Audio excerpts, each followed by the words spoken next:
Everybody, today I'd like to talk about a really interesting topic that is not AI, at least for a week, and that is the question, have we entered the post-industrial age? And the answer is yes.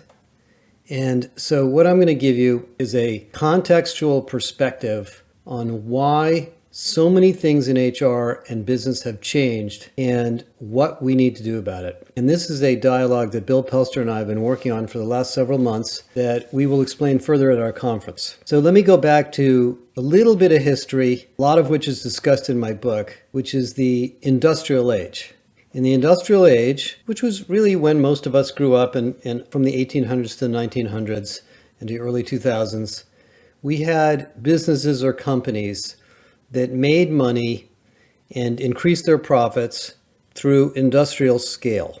And so we would build things, cars, locomotives, railroads, oil companies, product companies, consumer packaged good companies. We would do R&D, develop them, and then much of our business scale was in the manufacturing, distribution, sales, and marketing. And what we did and what we found at the time was that the more we could grow the volume of the business, the more we could grow the profit of the business because we could gain market share, we had pricing power, then we could improve our supply chain to reduce our costs and make more and more and more money. And the reason for that was that there was a shortage of IP. It was hard to steal other people's information, and the level of disruption between industries or between products companies was somewhat stagnant. Now, compared to today, it didn't feel stagnant at the time, but it lasted a long time. And then in that model, we operated in a talent environment where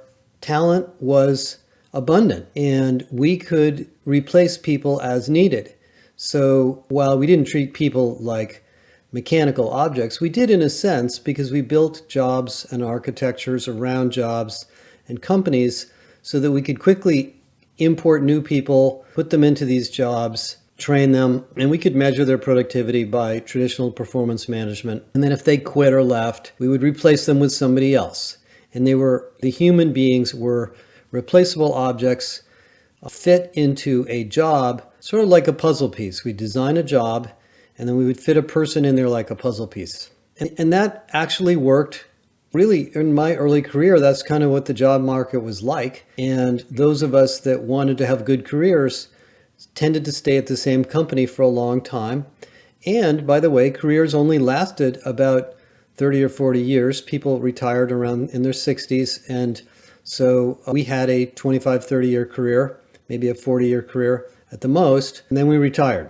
And the company was designed around that talent model. In fact, talent management, as it was defined in the early 2000s, was a process-based approach from pre-hire to retire, we used to call it, where we would step people through this talent process from job to job, role to role, moving up the pyramid, using the leadership pipeline until we each reached our Peter principle where we had tapped out, and we would, kind of continue in that job as long as we could until we retired. And that actually worked very well for companies, and it worked very well for people because the companies were stable, so we could get our retirement benefits from those companies and live a happy life on and on.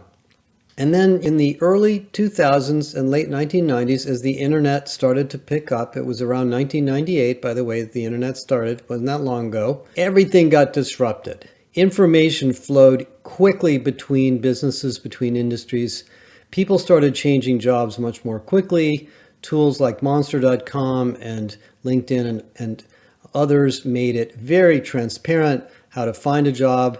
And it became socially acceptable to jump around from company to company. And as soon as people started jumping from company to company, intellectual property jumped from company to company, and everybody got disrupted by somebody else. And then, of course, the digital era started in the early 2000s, and people started to digitize their businesses, and the non-digital companies got disrupted by the digital companies, witness Amazon.com. And everybody realized they had to be digital, not just do digital. And we built this new industry, the post-industrial age, where we suddenly discovered over time that our intellectual property and our time to market were much more important than our industrial scale. Yes, we need industrial scale, but that is really a commodity now.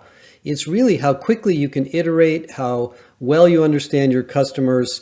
Maybe you need to get rid of the middleman. In fact, we're just about to introduce a bunch of research on consumer packaged goods, and the big trend in CPG is eliminating the middleman. So the CPG companies who develop food or other consumer products know who you are and know what you're buying and know what you want, because that helps them stay ahead of these branded products that come out from Amazon or somebody else that basically disrupt them.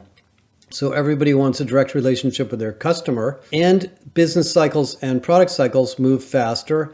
In fact, here's an interesting piece of information that'll sort of surprise you. You know, the average longevity, the age that we die, is somewhere in the late 70s to early 80s, depending on the country and the location, sometimes a little bit beyond that. Well, according to JP Morgan Chase historic research on businesses, 75% of companies go out of business within 15 years. So we have jobs now and careers and work where the humans outlive the companies by fourfold. And we are living longer, despite the recent interruption in that trend. So we now have companies and we've automated more and more and more. So let's think about the amount of automation that's happened just in our recent lifetime with internet tools and communication tools and Zoom, things like that.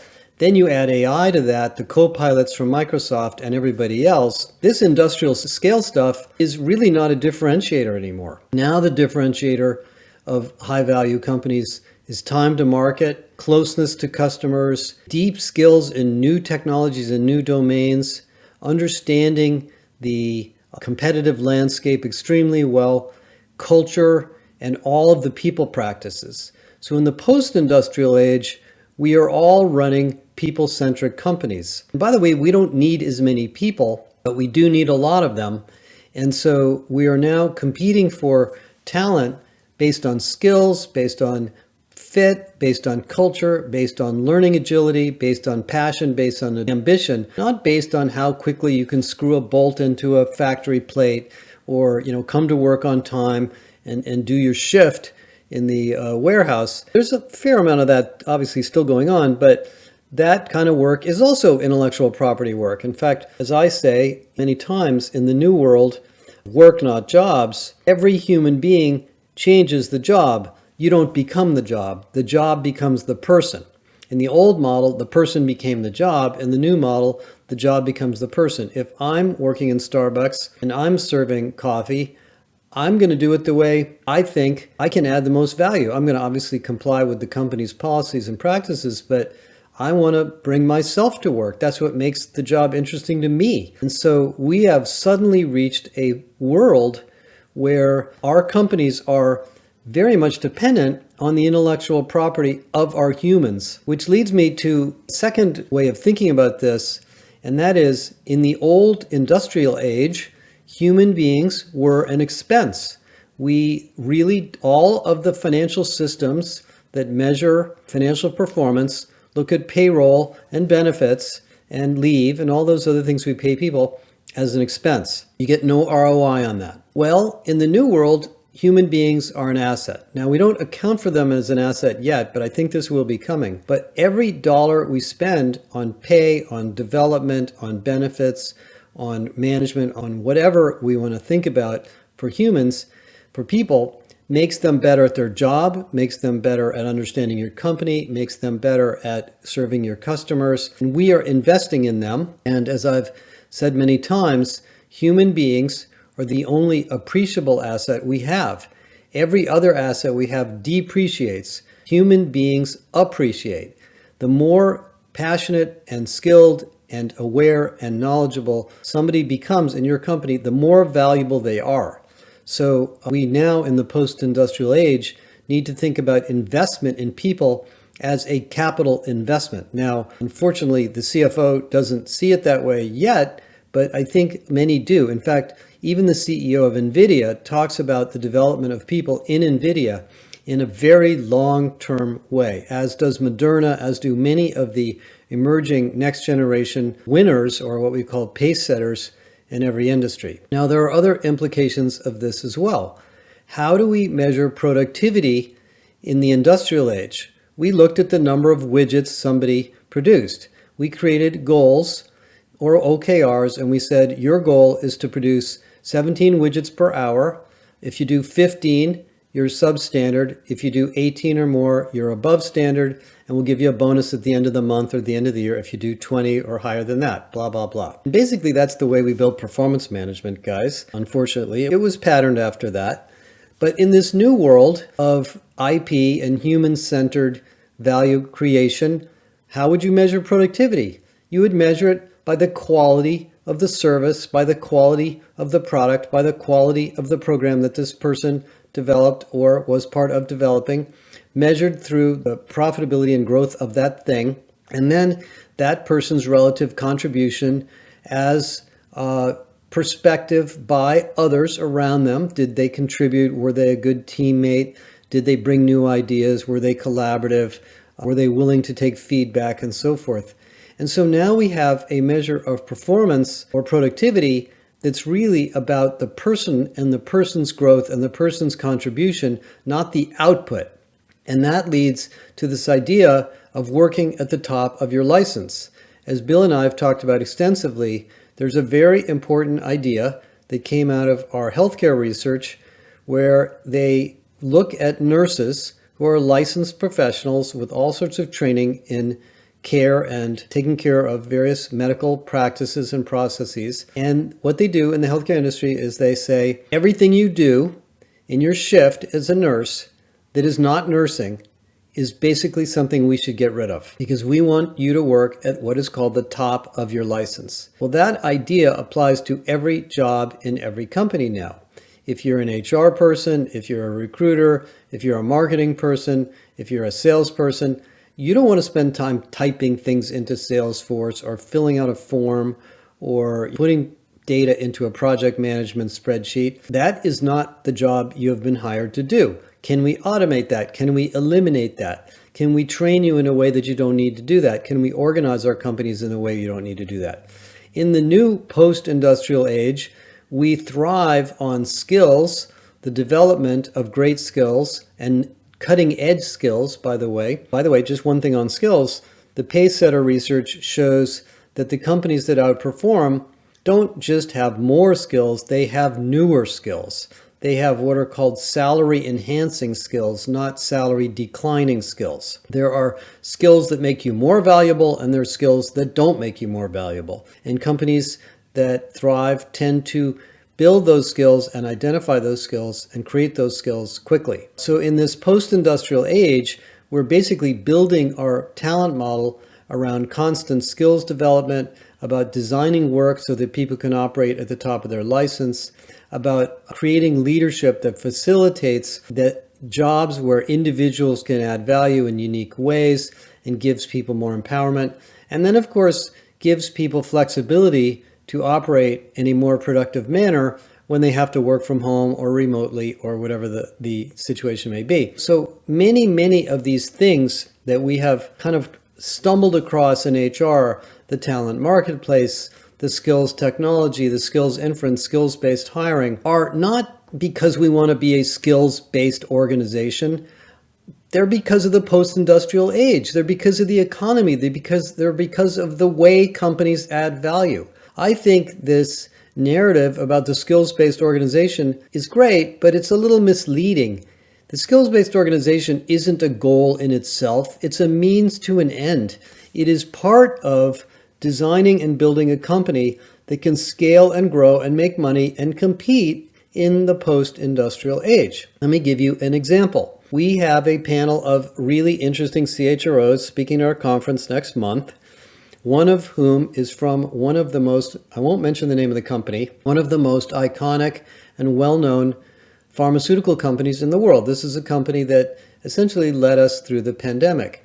They have grown from 750 employees to more than 7,000 in 3 years, massive growth, very focused on culture and skills and all these things I just mentioned. And they have come to the conclusion that they do not want to be a company with more than 8,000 employees because they believe that through continuous improvement in skills, technology, science, and of course, productivity enhancement and organization design, they can stay ahead of the market and outsource the industrial scale part of their business to maintain their edge and their high profitability from their science. That is the opposite of the management techniques of an industrial age thinkers.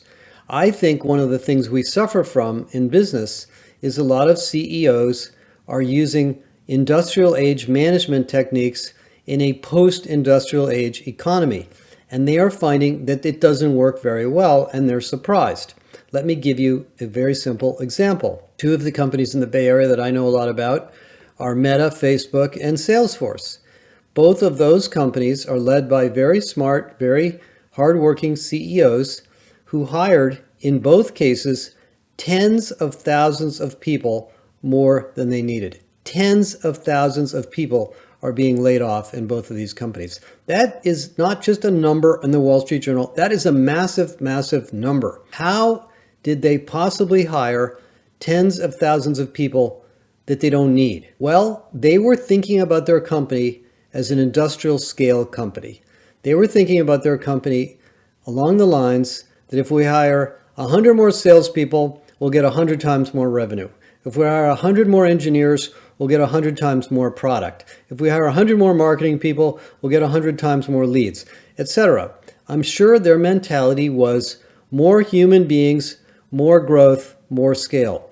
That isn't the way it works anymore, and they now know that. In fact, in the case of Meta, I have talked to people who work there. Apparently, the way the workforce planning worked in many cases was a senior leader would go to Zuckerberg and present a project that was new, and if Zuckerberg approved it, they would get headcount for 20, 30, 50 people, and that was going on over and over and over all over the company. One of the important things we have to think about in HR is teaching our leaders how to think about leadership and management in a post-industrial age.